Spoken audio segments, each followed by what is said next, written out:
काँग्रेस लोकसभा आणि विधानसभा निवडणूक नाना पटोलेंच्या नेतृत्वामध्ये लढणार आहे। काँग्रेस महाराष्ट्र प्रभारी रमेश चन्नीथला यांच्या नेतृत्वातील बैठकीमध्ये हा निर्णय घेण्यात आलेला आहे। राज्यामधील काँग्रेसच्या नेत्यांच्या गटातटाच्या संदर्भात चर्चा होत असताना रमेश चन्नीथला यांनी थेट नाना पटोले यांच्याच नेतृत्वाखाली निवडणुका लढल्या जातील असे आदेश देण्यात आले।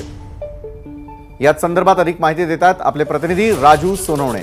राजू, खरं तर आता नेतृत्वावरून अनेक गोष्टी आणि घडामोडी घडत असताना देखील एक महत्त्वपूर्ण निर्णय काँग्रेसने घेतलेला आहे। नाना पटोले यांच्याच नेतृत्वाखाली निवडणुका लढल्या जातील असे थेट आदेश देण्यात आलेले आहेत। काँग्रेसमध्ये या आदेशानंतर पुढे काय? विशाल, पाहतोय आपण महाराष्ट्र प्रदेश काँग्रेसमध्ये जे आहे ते खांदेपालट होणार अशी अनेक दिवसापासूनची चर्चा होती।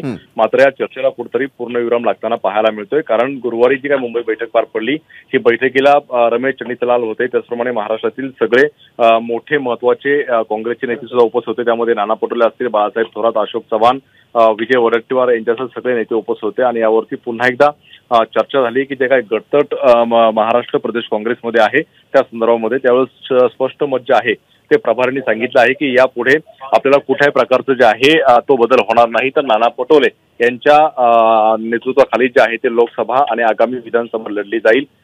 कुठल्याही तो बदल होणार, त्यामुळे नाना पटोले यांच्या आहे ते पुन्हा त्यामुळे लोकसभा आणि विधानसभा निवडणूक ह्या पटोले यांच्या नेतृत्वाखाली जे आहे ते लढल्या जाणार आहेत।